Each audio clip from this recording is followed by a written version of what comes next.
When you're looking at your soil and the stuff that you plant your crop into each year, much of what you use to assess what's going on is already in your shed or in the back of your ute.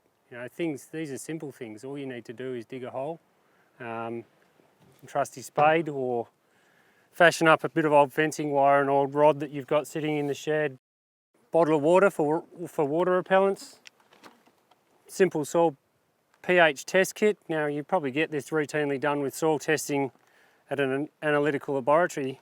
But the benefit of these things is that you can do hundreds of these across a paddock, and then once you've figured out if there might be a problem, whether it be a compaction layer or non-wetting soil, you can investigate that further. And while you won't have those tools on farm, there are certainly people around that you can go and ask and talk to and see what the next move might be. But me standing here isn't getting you looking at soil, so let's go dig a hole. Before you dig a hole, there's probably a couple of things that you want to consider. Where you're choosing to put the hole in the paddock, make sure it's representative. And then also, this is a pasture paddock of course, but you can see some cropping lines here. So some old seeding rows.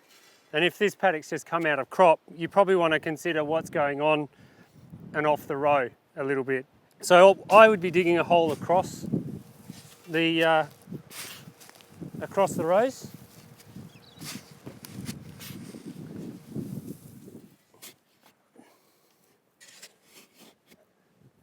So make a bit of a face, and you can see what's going on.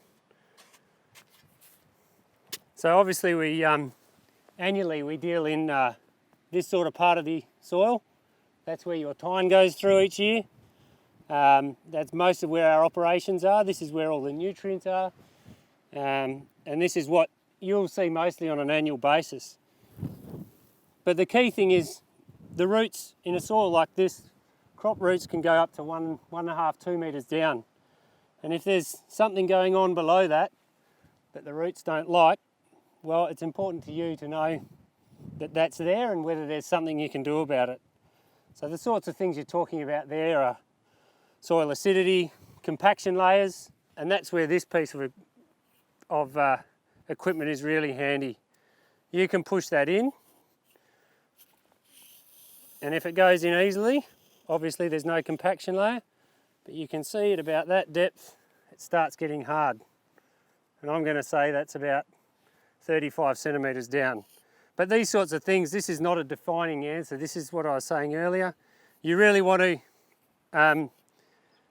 think that there's a problem, discover that you might think there's a problem, and then go and approach the right person and figure out what to do about it.